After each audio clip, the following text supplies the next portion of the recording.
Didn't take too long, did it? Less than 6 weeks for Biden to create a border and humanitarian crisis. The federal government is using a convention center in Dallas to hold up to 3,000 illegal aliens as the Biden administration scrambles to accommodate the surge of unaccompanied minors who have been told they have a right to enter the United States. Joining me now to weigh in, former senior advisor to President Donald J. Trump, Jason Miller.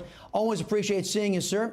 President Trump kept his campaign promise to get illegal immigration under control. But after Biden came in, border has melted down into yet another crisis. Now, socialists are running for cover, laughingly trying to blame President Trump. I want you to watch this. This is a humanitarian challenge to all of us. What the administration has inherited is a broken system at the border, and they are working to correct that in the children's interest. And this president inherited a mess from Donald Trump when it comes to immigration. He's trying to fix it in a humane way. Joe Biden inherited a huge mess on immigration, and it's not going to be cleaned up in a month. He's only been in office, since January 20th, about 6 weeks, I guess it is. But he's different. His view of immigration is not like Donald Trump's, who was nasty, negative, horrible to immigrants.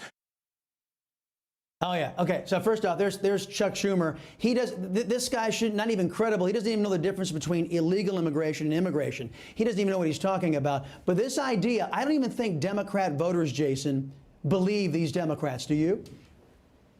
No, not at all. And go right at crying Chuck's point there at the end. President Trump actually received a record number of Latino American and African American votes in the 2020 election for any Republican in the modern presidential era. It's because he's actually out there fighting for the working men and women of this country. But I want to go back and make the point also to what Nancy Pelosi was saying. The fact of the matter is you have illegal immigrants coming to the southern border with T-shirts wearing "Joe Biden, please let us in." That is because when Joe Biden took the debate stage and said that he was going to promise to provide citizenship for 11 million undocumented folks, that wasn't just speaking to the people already illegal here in the U.S.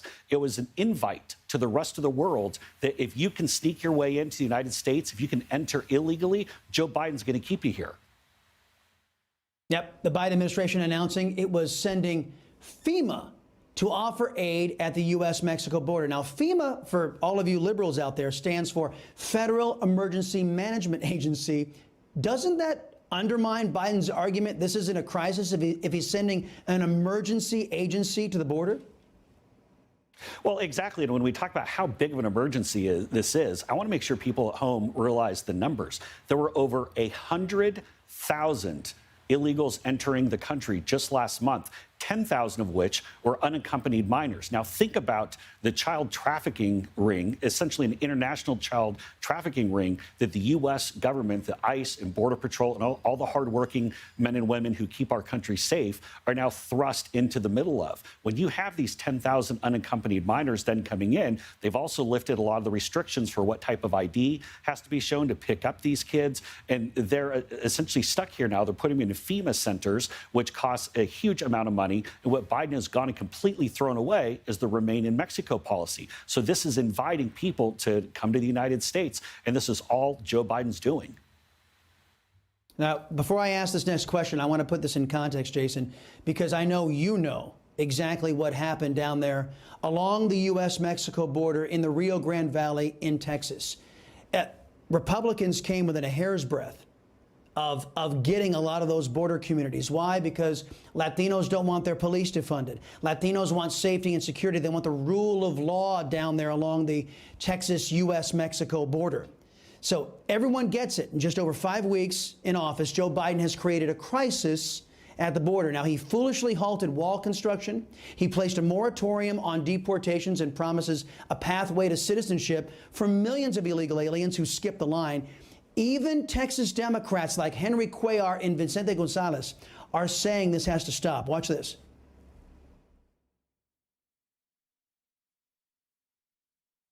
Oh, they didn't. OK. Basically what he said, these Democrats here in the state of Texas are saying, Jason, that, look, you've got to turn this around, not only for the humanitarian crisis issue, but what it's doing to our political party along the Rio Grande Valley. Yeah, and Chris, you make a really good point here. And part of the reason is when folks move to the United States, when they come here legally, especially if they're coming from Central America or South America, it's not just the economics. It's not just the ability to make more money and provide for one's family. It's also because of the security. And Democrats, the way they turned the blind eye to the riots last summer, the violent activity that spawned out of some of the BLM protests, when they turned a blind eye to that, and also when they're effectively just allowing folks to come into the country, and again, we're in a global pandemic. There are all sorts of drug trafficking and human trafficking, all sorts of bad actors that are trying to come across the border. It's also about security, Chris. Folks who come to the United States are glad that they can live in a country where you don't necessarily have to have 9 or 10-foot walls around your house just to be safe. That's the ideal of America. It is safe. We respect law enforcement, but apparently the Democrats don't. Yeah, and a lot of those Latinos, their families came from countries. They fled countries exactly what the Democrats want to turn America into. So there's that dynamic. Former President Trump made an appearance at a campaign event, Sarah Huckabee Sanders, over the weekend, right? What else is the former president up to, Jason?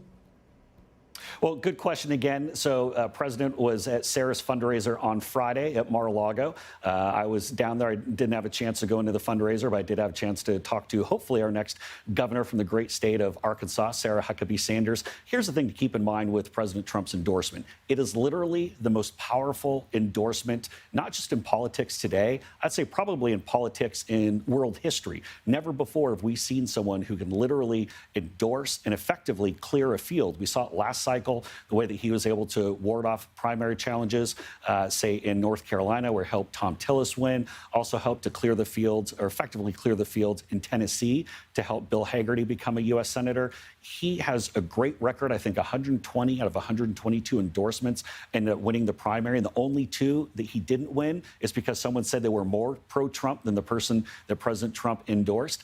And so we think with the endorsement, Sarah should be in good shape, but he's receiving dozens of phone calls from incumbent senators, incumbent House members, folks running for open seats, even running against Democrats. Yeah. And he's starting to put together a list of who he's going to be backing and endorsing. I'll bet. Last thing, I only got about 60 seconds left. Was President Trump invited to do the Bush, Clinton, Obama public service announcements on the China virus? Did the former president get an invite? So I'm not aware of an invite having been extended. I think we are going to see some more from President Trump in the near future on this. As we saw during his CPAC speech, he made it very clear you need to go out and get the vaccine, especially now if you're eligible to. This isn't something to mess around with. But again, you're going to hear more from President Trump on this in the very near future.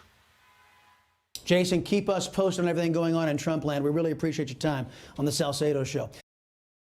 Hey, I'm Rob Finnerty. Thanks for watching. If you enjoyed this video, please join the conversation in the comments below. Don't forget to subscribe, too.